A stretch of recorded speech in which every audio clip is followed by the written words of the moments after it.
Borderlands 4 is one of the best games I've played this year, hands down.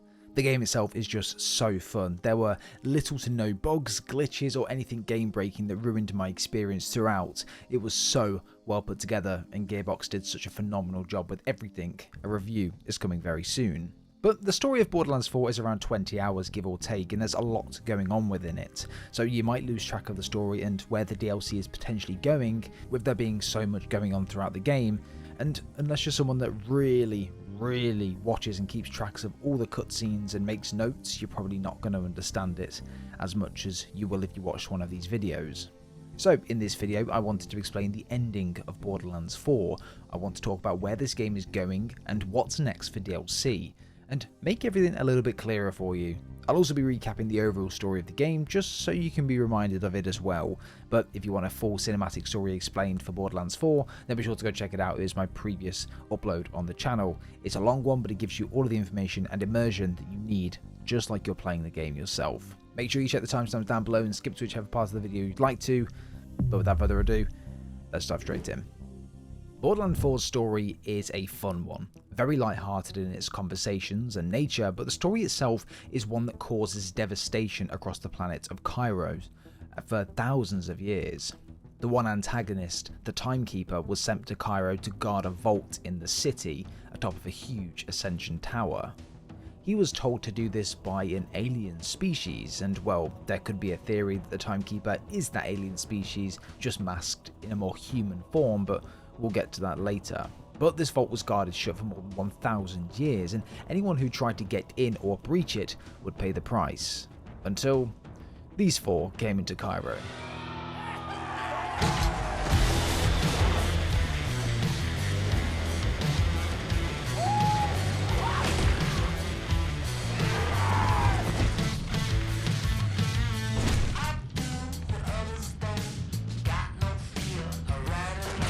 These are four vault hunters that somehow washed up on Cairo. They were the immediate targets of the Timekeeper, because no doubt they're looking for the vault that he's been tasked with guarding. Their story begins when they were broken out of prison by a starting out vault hunter named RJ. He was a part of a faction named the Crimson Resistance, and he, unfortunately, paid the price and felt the wrath of the Timekeeper at the start of the game and even towards the end. The first faction to inform you about, however, is the Order. This is a group that's led by the Timekeeper, and the main reason this city is in ruins. However, when we joined the Crimson Resistance, we met Claptrap, a familiar face, and began recruiting other groups across Cairo. The first was the Outbounders, a small faction run by a guy named Rush, a very family-orientated group, one in dire need of our help. The second, the Argers. These were a more philosophical group based in the mountains and would be run by a council, trying to stay out of as much trouble as possible. And finally, the Electi. These were a group of ex-Order members, and they had enough of living in fear. We were tasked to fight alongside and recruit these three factions to the Crimson Resistance to fight the three of the main commanders that ruled the land. These were the three of the Timekeeper's most trusted commanders, Idolator Sol, Vile Lictor, and Callus. Each had their own motivation. Sol wanted to do anything he could to impress the Timekeeper, while Lictor wanted to use the siren abilities of the phase dimension to become the most powerful thing in the universe, and Callus, well, wanted to take over Kairos by using the power of the moon. We worked together with each group to defeat one of each commanders and obtain something from each of them called the Bolt. This bolt is placed in most people from the Order. Hey, it's even placed in our next two from the start of the game. But these bolts that each commander will possess are different. These bolts will allow us to penetrate the wall of the city and get to our end goal, the Timekeeper. Along the way, we went to the moon to save a siren named Lilith. She was missing for the longest of time, and we never realised that she was in the phase realm on the moon. So she'll be a huge part of the story in DLC, I'm sure. But we take out each three commanders and push to face the Timekeeper himself. But before we do, devastation hits. The Timekeeper finds a way to disable our Echo, and in doing so, he takes over our mind. He kills a person called Zadra, who is an ex-member of the Order, a long-time friend of the Timekeeper and even acquaintance. She turned against him because she didn't agree with his ideals, and he killed her through us after her helping us for all this time. We finally met with the Timekeeper and took him out in a 2-stage fight, one as him, the other showing what I believe is his actual form, the Primordial Guardian. Now let's talk more about the ending of this game, because it's a very interesting one indeed. There is a lot happening here, and a lot that leaves us with the mystery of what is next in DLC. Now, the 2-stage fight of the Timekeeper wasn't just him. When we defeated his usual and familiar form, which is more human-like, he turned into an alien of some sort. This, I believe, is his actual form. We know from the game and through some audio logs that the Timekeeper was sent here to protect and guard the vault by some form of alien species. I think that he's a part of this alien species. He is actually a member, and that is his race, if you will. And he was sent here to keep this vault safe for them. These alien beings are primordials, very old creatures that are responsible for something, protecting something. And what that looks like is this huge structure. Now, is there anything inside this big structure? I don't know, and I don't think any of us will until DLC, but there is something inside here. Someone that harnesses the power of maybe a siren? Sirens have a huge part in this game. We learn that their phase abilities are actually taken from another realm, the phase realm. This realm is used by Vile Lictor throughout the story, and even the Timekeeper in some cases throughout. So I think this has more of a significance in the story going forward into DLC. But let's talk more about what this mysterious voice was saying during the time in the vault. Looks like this is the end. I don't get it. What is this? There is no what here, only a when. Like you said, this is the end. This place is not a place. It's a moment. The last one. We're in the deathbed of the universe. It's dying in silence, and the last thing anyone hears will be us. Who are you? I am all that's left.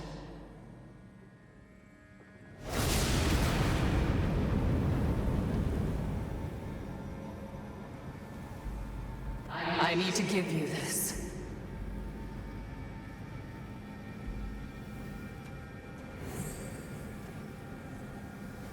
Take it. This is a spark. You cannot stop what's coming, but with it, you might survive. Not to be ungrateful, but what does that even mean? You'll figure it out, killer. You should go now, while there still is a now. What about you? It started with fire. Now it ends with fire. I'll keep the lights on as long as I can.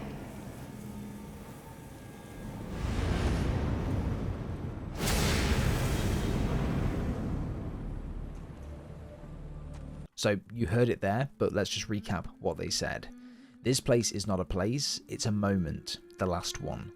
We're in the deathbed of the universe, it's dying in silence, and the last thing anyone hears will be us. She is what's left. She hands us something named the Deodant. It has this description: she wants what's hers. Then she says that you cannot stop what's coming, but with this device you could survive. This place, the Vault, is a moment in time, and it's the last moment in time. We are stood in it as of now. Whatever this thing is behind the mysterious woman, it looks like some form of monster, a boss of some sort. The head, the arms.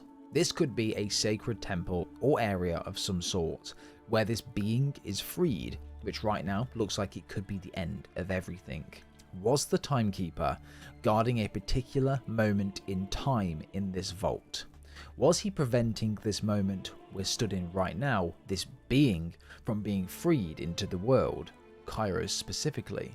Now let's focus more on this object itself, the Deodand. The definition of Deodand is an object that had caused the death of a human being, or in this case, a person or a being. This object was once used to kill something or someone. It was maybe used to imprison someone or something rather than kill, but who knows. This is where my point starts to gain validity. This red silhouette of a thing on this structure, this looks more like a tomb or something that was killed or stopped by this object, the Deodand.